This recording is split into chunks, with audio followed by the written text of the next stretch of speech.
Good morning. This is Don V with Truth Be Told. A couple more interesting stories. One I would really love to report to you, but I can only give you a glimpse of. It's not worth another strike, that's for sure. Main channel will be able to upload tomorrow sometime. Any rate, without ado, let's go. This is Don V with Truth Be Told.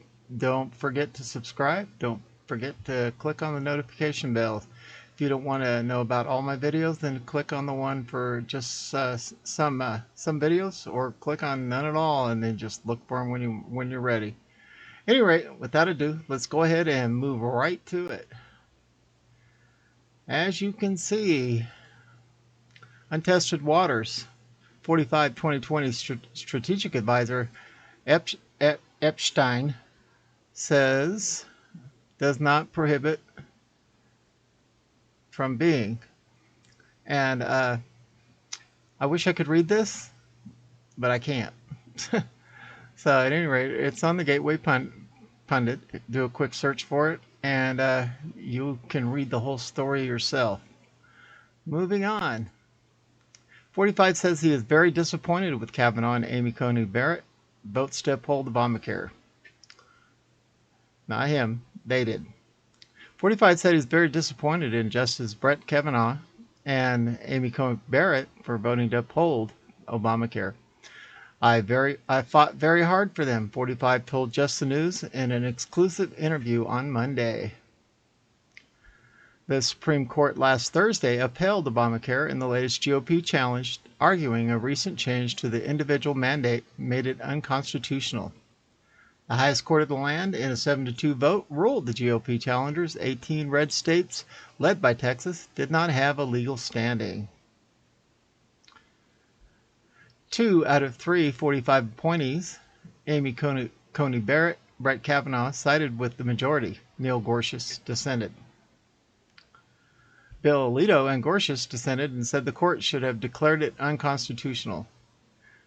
I fought very hard for them, Trump told Just the News, water-cooled, in an exclusive interview on Real American Voice, but I was very disappointed with the number of their rulings. Second guessing does no good, 45 added, asserting that he's not indulging second thoughts about having nominated Kavanaugh and ACB, but I was disappointed with the number of rulings that they made. Interesting. Look at this. On Just the News, says Obama says Democrats' voting rights bill must pass before midterms. Warns of more shenanigans. Yeah, since he's on his third term, I guess he thinks he has the rights to get out there. Obama said if the bill isn't passed, there would be long-term consequences for American democracy. Sorry, Mr. Obama, but we're not a democracy. I know you're trying to turn us into one before you turn us into a communist country, but we're not. We're a constitutional republic. Former President Barack Obama is urging Congress to pass fellow Democrats' major voting rights legislation before the 2022 midterms. Obama made the comments Monday on a teleconference with Eric Holder, who was an Obama administration attorney general. We can't wait until the next election, because if we have the same kind of shenanigans that brought about January 6th, if we have that for a couple more election cycles, we're going to have a real problem in terms of our democracy long term, Obama said, according to The Hill. Well, this guy's a real winner, isn't he? The Republicans are projected to retake control of the House next year. The former president said that the voting rights were an important enough issue for him to get involved publicly. Since leaving office, Obama had declined to voice his opinion on some political situations.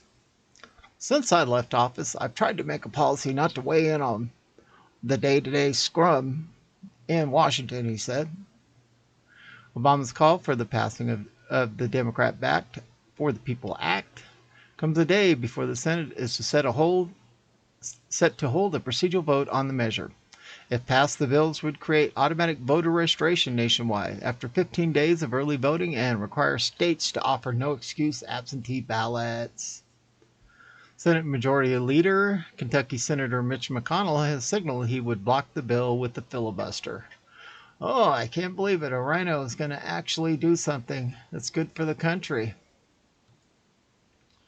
On Real Raw News, it says Trump vows to free imprisoned supporters. DJT has vowed to free 500 of his supporters who have been wrongfully imprisoned for allegedly storming the Capitol building on Jan 6, per sources involved in 45's DS purge. Less than a handful of those 500 had entered the building, and Capitol Police had graciously granted entry to those few. Nonetheless, Biden's criminal justice department has waged a war of attrition against law-abiding 45 supporters and God-fearing American patriots. On Saturday morning, 45 and his inner circle discussed in a private conference call the Biden regime's incessant war on freedom. Stephen Miller and Stephen K. Bannon, both of whom have been operating behind the scenes, expressed dismay that the FBI and ATF were still conducting secret arrests on innocent conservatives who had no link or only a tangential link to its events that transpired on January 6th. As of this writing, the Biden regime is holding 545 supporters in a pretrial detainment at 6 clandestine confinement centers, concentration camps in the outskirts of Washington, D.C. Biden's ineffectual Attorney General Merrick Garland has labeled them domestic terrorists and is indefinitely detaining them under provisions outlined in the Patriot Act. The detained have been denied bail, visitations, and basic rights given to convicted murderers. You know, it's really kind of interesting that any law that 45 passed that they didn't like, they squawk and they whine and they refuse to do it. But any law that might line up with their agenda, it's a good one. 45, our sources said, is outraged at the inhumane treatment his followers are receiving. There's been discussion on whether to call on the military to raid these internment camps and free these patriots, but there's concern it might cause backlash, especially since 45 still hopes in the coming months, our sources said. You saw that word? Stephen K. Bannon, he added, has pressed fortune or military immediately, as several jailed 45 supporters have reportedly become ill and are being denied appropriate medical treatment.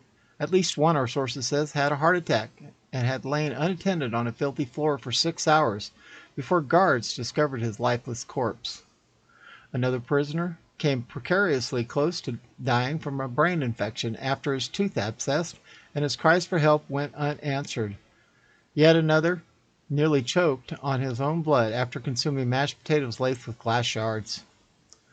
Our source would not reveal how 45's team obtained the intelligence, but he insists its veracity is infallible.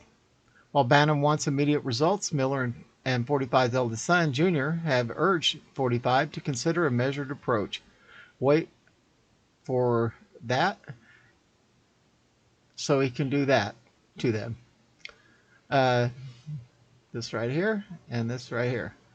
Their fear is that if the military rescues them, they will still be on Kamala Harris's hit list.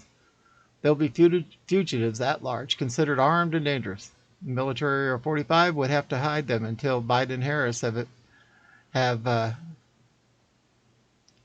been done from this. Freeing them might also put their families in danger. It's a precarious situation, our sources said. Nonetheless, 45 has promised to muster the full force and effect of the ample resources to ensure no added harm comes to the detained, and that they be freed at the earliest possible time. I vow to save these good Americans, 45 told advisors. In closing, our source said 45 is mulling options and will quickly decide whether to seek military aid or wait it out. Wow, wow, wow. Wow, wow, wow. That's all I can say to that. Some interesting things are coming along and moving right in the right direction. This is all we got to say about those stories. This is Don V with Truth Be Told, broadcasting out of hot sunny skies here in Arizona. And we are out of here.